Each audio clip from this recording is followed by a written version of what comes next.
we'll get started. I'm here alone today. Ellen is traveling and we're just going to talk about a couple different things. And if I'm on the wrong channel, then I'm on the wrong channel. Wouldn't be the first, probably won't be the last. So I'm Kelly Springer, registered dietitian, and I'm the owner of Kelly's Choice, which is a dietitian company. And very excited to talk today about seed oils. I know there's so much talk back and forth about this topic, and I just wanted to put out my 2 cents. You can take it or leave it. But as a registered dietitian, everything is based in science. So people ask me all the time random questions. Like they'll say, what do you think about the blood type diet? Or what do you think about this or that? Or what do you think about seed oils? So what I always have to go back to as a registered dietitian is I have to go back to the science. And what I say to people is, there may be some truth to the blood type diet, but right now in time, we don't have enough research to be able to speak intelligently about that. There isn't enough research to say yes or no to that. So that's where we have to go. And that's what we have to be based on is in the way of science. Okay. So in the way of science, when we talk about seed oils in particular, yes, they may have some omega-6s, which are inflammatory, and that word may sound bad.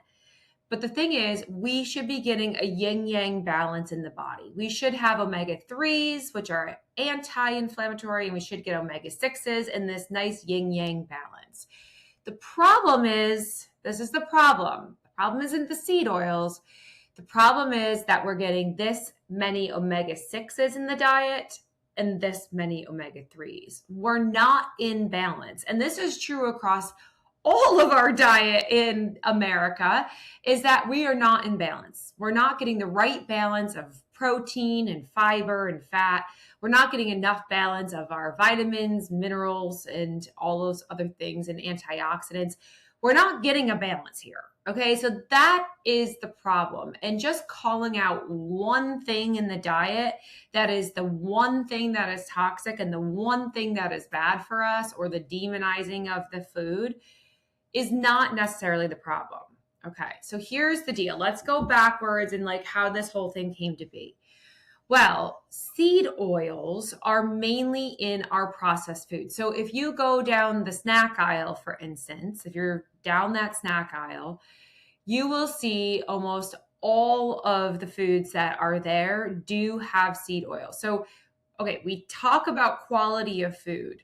When you talk about a Dorito or a Frito or a baked Lay's or whatever, we're getting a food that doesn't have, like I talked about before, we're missing the protein, we're missing the good, fiber sources, fiber, favorite F word. We're missing this. So basically you're getting this low quality food, then you're throwing in all of the seed oil. And again, we're getting too much seed oil. So it's about the quantity.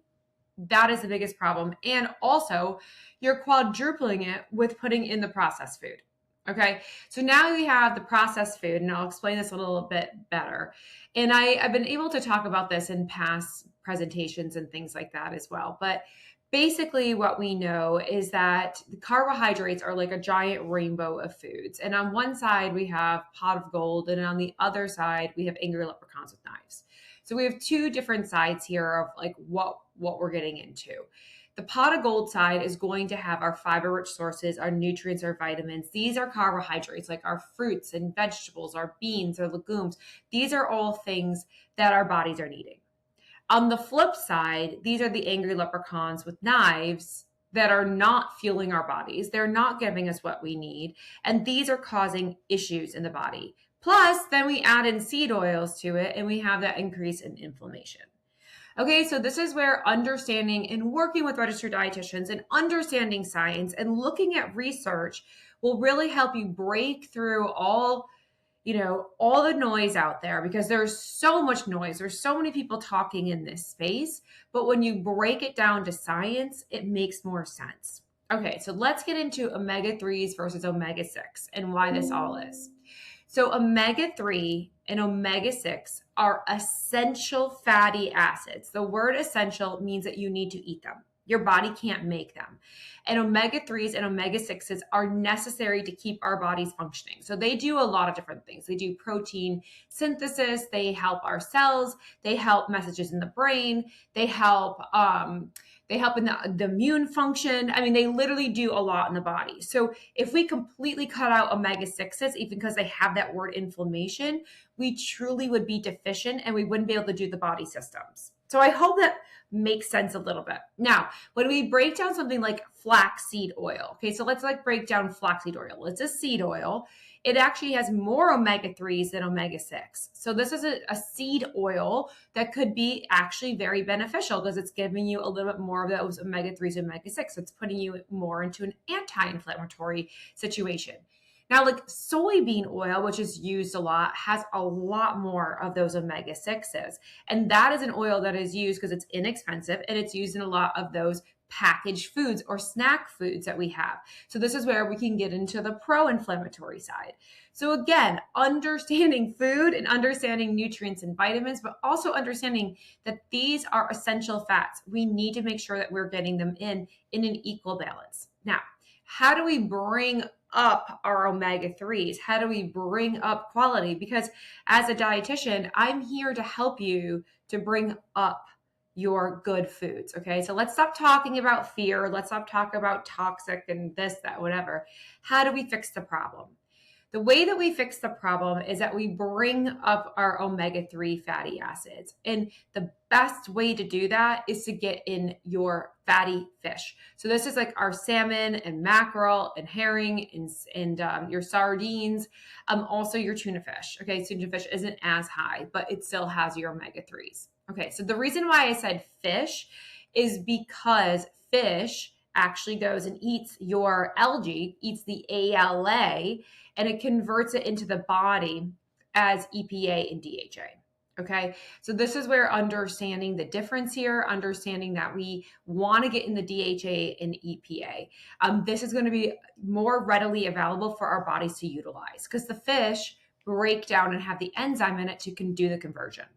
Now, if we have, like I mentioned, flaxseed and chia seed and walnuts and our good plant-based oils, like our olive oil and our avocado oil, these are also going to bring in our omega-3s. Okay, so this is where, but we have to do the conversion from our ALA to EPA and DHA. So we might be losing a lot of those, just so you understand.